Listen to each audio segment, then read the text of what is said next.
Happy marketeers, it turns out, are marketeers with a flair for decluttering. These Svengalis of streamlining also produce better results. And today, we're going to find out how we can learn from them. Welcome back to Tomorrow Today.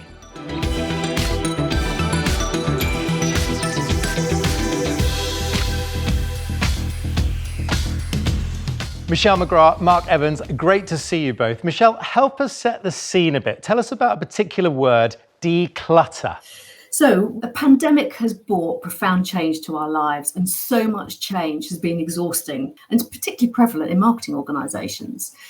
Meanwhile, we're having the digital revolution, which has really transformed marketing, but added to the complexity. New tools, new technology, more data, more channels, etc. And Marketing Declutter is really thinking about how marketing organizations can simplify, how can they reduce that clutter and really focus on the key priorities, discard what's not important anymore, and then rewire what they have left to be able to be much more impactful in the marketplace. Got it, right. So I'm immediately intrigued by this. Now, Mark, you've got millions of customers, 10,000 colleagues across lots of brands across Direct Line Group. Decluttering, is this resonating? Yeah, absolutely. I think the last couple of years have been very overwhelming. Everyone has been burnt out. And so for marketing to declutter, my translation of that is the ability to say no, to ruthlessly prioritize, to stop things that aren't working. Marketing perhaps has the tendency to be glass half full optimistic, which is great, but only up to the point that it's leading to overwhelm. Personal stories matter, Michele, but you've gone further than this. You've done some research, not just in the UK and Ireland, around the world. What's it told you? So we surveyed over 1,000 senior marketing executives globally, as you say, and nearly 70% of marketing executives are saying that their teams are exhausted and burnt out. And actually what we found in the research, which is focused very much on how marketing organizations are reacting to the changing customer needs, is that there are three segments that we're seeing. The first is the survivors. They are burnt out. They believe that actually they're waiting for the old normality to come back again. Then you've got the strivers. They're persevering.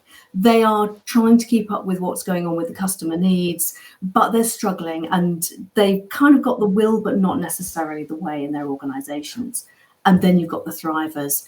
This is a very special group of people who realize that the pandemic is totally changed the world. There's a new reality, and they are adjusting to that new reality, taking the opportunity to relook at their business, what their role is, what marketing is doing, and also putting the customer absolutely front and center of everything that they do to address those new motivations, and it's paying off. Fantastic. So that really helps us think through that. Survivors, strivers, thrivers. Mark, of course I'm drawn to thrivers, but I don't want to move on from survivors just yet. You hopefully will have some practical tips to avoid that burnout that Michele has hinted at. What have you done? I think the one signature activity we've done is actually to look after people's mental health. So there's very much about having the tools and the technology to allow people to do their job. But inevitably, people are under huge pressure, not least from having to homeschool and so on. Every team has a mental health first aider. We continually survey about mental well-being. And I think probably that's the thing I'm most proud of, is that we've really taken this opportunity to genuinely take care of our folks. And Michele, let's remind ourselves that you're running a CMO community as well. So this thought of thriving in particular, not just in terms of how we're coping, but how we're executing on our jobs. I mean, how is that playing out across that community? What are you seeing and hearing? We're hearing some quite different things and then some similar things. So in terms of differences, we're hearing some CMOs, one CMO said to me, actually, our entire marketing department is traumatized by the pandemic. Whereas actually another CMO said, well, why waste a good crisis? So I think you know where the thriver survivor might be there. In terms of some of the similarities, I think the speed of change and of transactions has really meant that marketeers have had to change the ways that they're operating, prioritize faster decision making, and really decluttering some of their processes, and also re-looking at what needs to be automated, outsourced, again, to simplify what they're doing. Right, so Mark, if Michele's theory holds true, then you have, of course, been listening, but also making changes. So give us the reality check. What have you been able to do differently thanks to that attitude? Well, just prior to the pandemic, we moved towards agility, agile with a capital A, using the Agile Manifesto and all the Agile principles. So doing it all the way through the head office. And I think that's been the bit that set us up for success, because by its very nature, Agile means only do the work that's really required, use minimum viable products, strip away the non-value added work and give end-to-end empowerment to squads, which means that by definition, we're decluttering some of the traditional non-added value work. That's what's enabled us to launch propositions in months that might have taken years and really get ahead of the curve as customer needs change. Yeah, so I'm very drawn into this because you're insuring houses, motor cars. Any example that comes to mind that you've been able to just really hit the ground running on? Yeah, well, one of the silver linings of the pandemic is obviously it's heightened in our consciences of the climate and the environment. And so that's starting to become a pertinent need within insurance. So we launched an electric vehicle motor insurance product just a couple of months ago, which is going really well.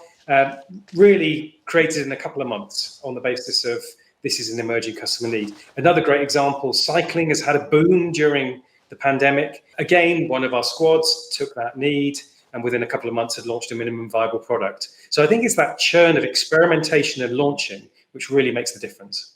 Michele, Mark is a brilliant example, isn't he, if I can talk about him like that, because he spans marketing and digital as well. Just give me a sense of how you at Accenture are helping organisations really around the world to sort of embrace both. So in terms of marketing, I mean, we talk about the art and science of marketing, and actually it's really fundamentally changed. And I think technology, digital data has really empowered the marketeer to be more creative and innovative, whether it's through the data that is now available, which there's masses of data around. One issue that many organizations have that we help them with is actually bringing it all together and making sure it's not siloed, helping them go to the cloud, for example, and actually so that the whole organization can have a 360-degree view of the customer and actually be able to use that in terms of, Mark talked about scaling, personalization, etc. So I think that's why marketing and technology have to go together. And the CMO's best friend has to really be the CIO. Doesn't this present you with a bit of a conundrum, Mark Evans? Because surely in the world of data, we could think, well, more is more, unleash the fire hose. And yet you've got to cut through that and declutter. How can you do it? Well, this notion of data-driven marketing is really the talk of the town right now. How do I deliver the right message to the right customer at the right time? Everybody's saying they're doing it, but in reality, not many are. And if they are, they're not doing it very well. So there are a lot of organizations who have not yet built the marketing technology, the MarTech stack that they need, or got their databases in the right shape. We've got 26 million customer records, but we're definitely not fully utilizing them. So I think this is the challenge of many CMOs. It's art and it's science, but the data's coming to the fore, but you've got to get your house in order. Love it. So thank you both for getting us sort of on this decluttering wavelength. I'd like you to leave us with something intensely practical for the convert that says, right, we need to look afresh at this. Mark, give me something practical to end with. I would stick to that point about the caricature of marketing and be very clear that you're talking a commercial language all the time. Yeah. Every time you don't, it damages your reputation. And very specifically, if you're really proud of your advertising, show it to your mum. As a thought. Now, Michele, how about you? Just give us something that we can really get hold of tomorrow. So I think focus on what really matters. What are the key priorities that are so important to your customers and to your business, and ruthlessly focus on those and actually remove other things. So for example, if you've got 10 innovation priorities, do you really need 10? Should you just have 3? Also ranges in store. If you've got a very large range, that adds complexity as well. How can you declutter both for your organization, but often for your customers as well?